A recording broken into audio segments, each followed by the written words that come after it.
So in this video I want to do a brief retrospective review on Metal Gear Solid 5 The Phantom Pain. Now towards the end of this video I might briefly touch on Ground Zeroes, as I do really like that and would like to touch on it.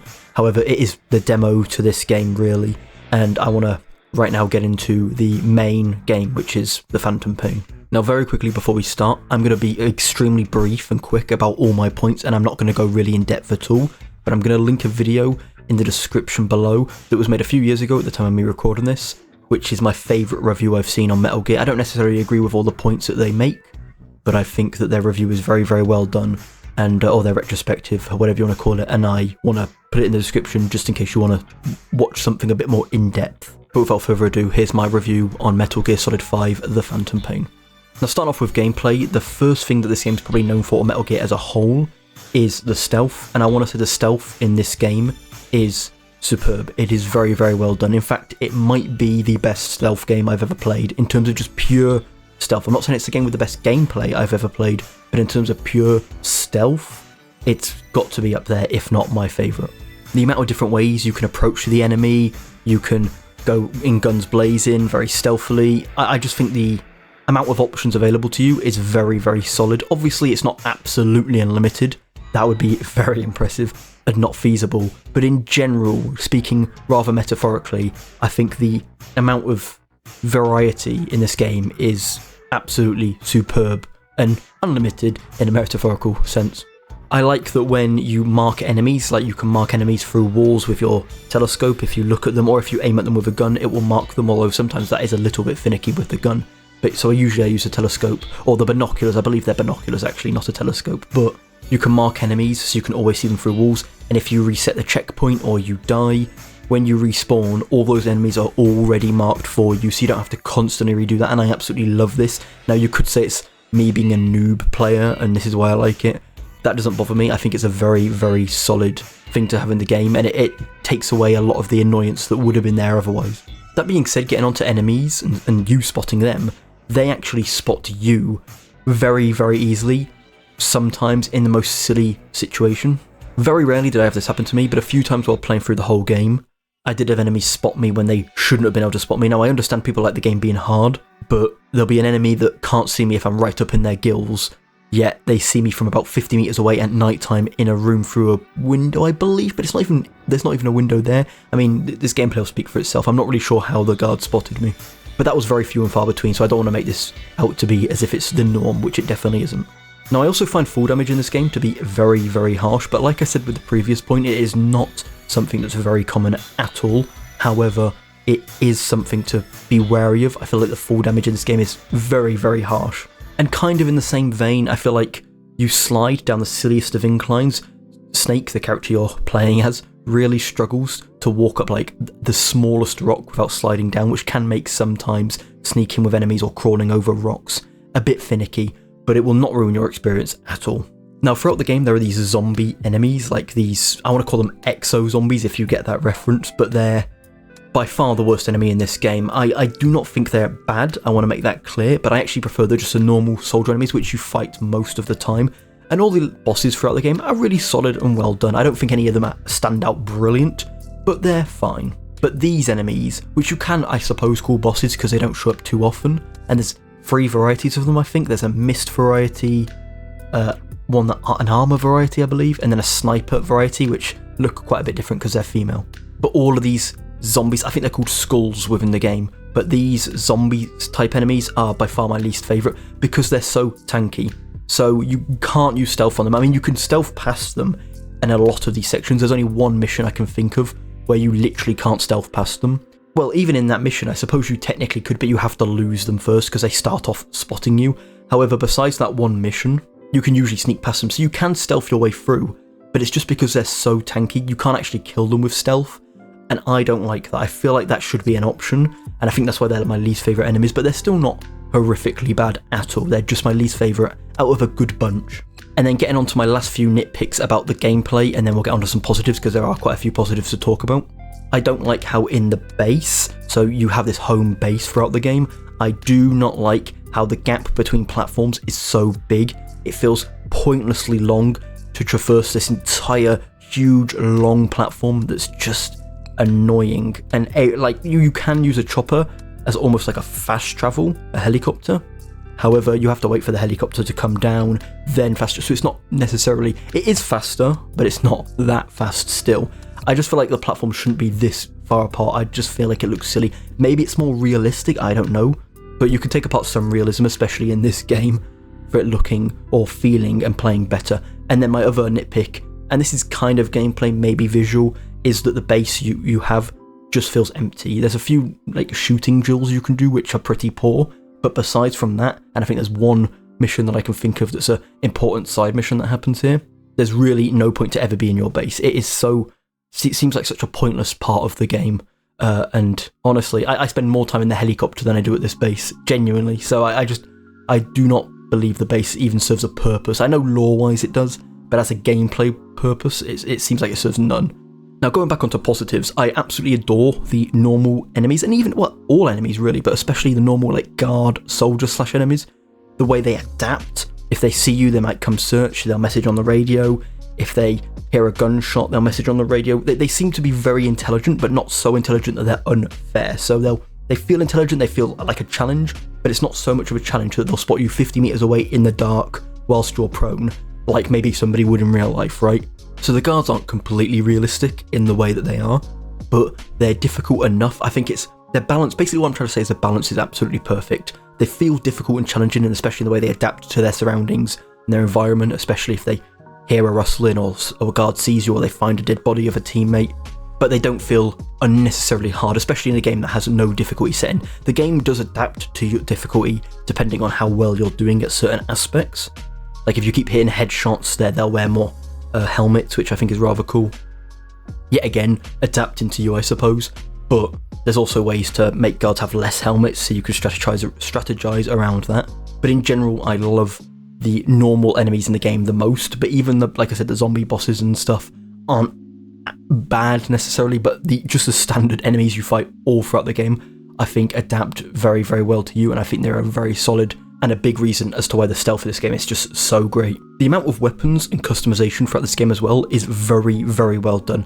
There are so many weapons to choose from, so many different ways to take down enemies. You can use stuff in the environment, you can use your own stuff. You could go in with a rocket launcher, a machine gun, a sniper, and I don't know, like a pistol. You can have a dog with you, a horse with you. You can have a female companion with you. You can play as a completely different soldier. It doesn't even have to be the snake. I mean, I'm literally just scratching the surface, but I feel like there's so many options. You can spawn in a vehicle, you can go in with a tank if you really want to at the start of a mission, or you can steal something from the enemy and then use that against them. I think the options in this game are great. You can even call in a support helicopter, although it does limit the rank you will get on that mission. You can't get an S rank afterwards. But there are so many options, and I think the gameplay, not just stealth, but I think that's the high point of this game, but the whole game as a whole has absolutely brilliant gameplay. And that is helped by the amount of customization. You can have an LMG and put a silencer on it and have a AR mag on the LMG, or you can have a sniper with an AR mag, right? Something like that. It's just, the customization in this game is great. The only lackluster customization I can really think of would be for your home base, where you can barely customize anything. That being said, it is the worst part of the game by far, so I don't think, at least gameplay wise, so I don't think it's that big a deal. But the actual weapons and stuff you use in day-to-day missions, I think is absolutely superb. Something I would have kind of liked, and I heard this on a previous video that someone made on Metal Gear Solid 5, and I do agree with it, although it's not really an insult to the game, it's just something that I think would have been great, would have been a mission editor like you get in the Far Cry series. I feel like that would have been so good for a game like this. However, it's not in the game, so I'm not going to criticize the game for it. I just feel like it would have been so good and made the game so much better. Now, getting onto the visuals, one thing I noticed instantly was the constant credits on screen. After and before every single mission, you get credits on the screen. I've been told that Hideo Kojima directed and made this game at least 55 times. Like, it happens constantly, and I just think it gets a bit ridiculous. It's not that big of a deal, of course, but it's just something I noticed. It was a bit like, why? It just seems like a weird decision. Also, the open world, because this is an open world game, is rather uninteresting to look at.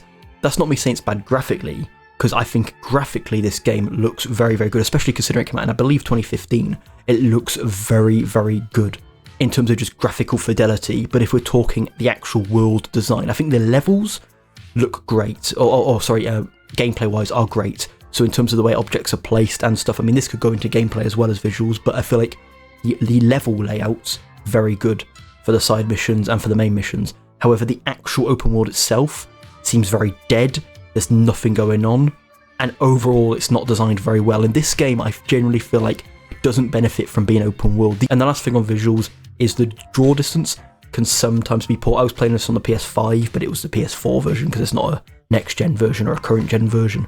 But every now and again, the draw distance would seem a bit not particularly great. However, it didn't stop my enjoyment of the game, and it was very few and far between. It wasn't so noticeable it ruined the game. Just every now and again, you'd be like a soldier would pop in, or some mountains would pop in the background, and it would just be very noticeable, especially if you're driving across a big stretch of desert or something akin to that. Now, going on to sound, the first thing I disliked about the sound was the gun sounds. I think all the guns in this game sound rather poor. Well, not every single one, that's an over-exaggeration, but like I had a pistol with a suppressor on, I took off the suppressor, it still sounds suppressed. The pistol sounds in general, I think, are awful in this game. Well, maybe that's an over-exaggeration, but I don't think they're very good. But most of the weapons, maybe excluding some of the explosive weapons, don't sound very good in my opinion. They don't sound like they pack a punch, they sound almost like toys. In my personal opinion, not that I'm a gun expert, but just based off other games I've played, they just don't sound particularly great. The soundtrack in this game, I also think is fine, it's absolutely fine, but I believe it to be very overhyped or over... What's the word I'm looking for? Over-praised, maybe, is the word I'm looking for? It's solid, it is very, very solid, especially for a game that's set in the 80s and there's got the 80s soundtrack and stuff. There's some decent songs in there, but the overall soundtrack, when you're raiding a base, not just the music you hear, that's like actually licensed music, but even like the boss music and stuff like that, it's fine, all of it's solid, but there wasn't a single track that stood out as, this is amazing, in my personal opinion. Now, I'm going to be quite honest and say, I didn't pay much attention to a lot of the sound throughout the whole game, but I feel like if there was some sound that was absolutely brilliant, it would have made me pay attention, if that makes sense. So, the sound design in this game as a whole, not just the licensed music that plays throughout the game, or just the music in general, but also just the footsteps, the soldier speaking, all this sort of stuff, it's absolutely fine. I wouldn't say it's absolutely brilliant, especially for the time, but it's absolutely fine and easily passable in this game. Now, getting into the story, I'm not going to spoil any of the story just in case you want to play this game for yourself. This is going to be completely non-spoiler, especially because I don't want to go too in-depth because I'm a bit lazy on that front, so that's the main reason I don't want to spoil the story. But I'll leave a link, like I said, to a video that goes over it rather well. But I'll just mention a few quick things to wrap this up here. One thing I quickly forgot to mention earlier with gameplay is the iDroid. I think it's a really cool feature. If you want to look at your map or just calling a support from a chopper or do stuff like that, you've got to use the iDroid, which doesn't pause the game, which I think is really cool. So your character looks down in first person. Although there is a traditional pause button as well, so it's not like you can't pause the game. It's just to do certain things, like look at the world map, stuff like that. It doesn't actually pause the game, and I like that, and it gives a good lore reason as to that. But getting very, very extremely briefly into the story, I want to mention a few quick things. One, I think the intro scene is awful. It's about an hour of cutscenes, very limited gameplay, and I would barely even call that gameplay. And I just think it's very, very awful. So if you can get past the first hour, then solid. It almost made me not want to play the game after I did the first scene, because I thought it was so poor, but the game does get far better after that. The story is very campy in nature, but I think it's actually kind of cool, especially as someone who's never played Metal Gear Solid before, or a Metal Gear Solid game before besides Ground Zeroes. So maybe this is just what all Metal Gear Solid games are. Well, I've played Rising, but I thought that was not going to be same, but it seems just as campy, if not more so. It does seem very, very campy, this story. And by campy, I've used that word a million times. I mean just like very silly and goofy, and there's so many words you can use, but I kind of like it. If you want a very serious story, I don't know if I'd recommend this, because the main character, although if you look deep into them, their intentions are serious, I suppose, the way they go about them is a bit goofy, and it's nothing you would expect. And when it actually happened, I started bursting out in laughter at the mere thought of what their plans were.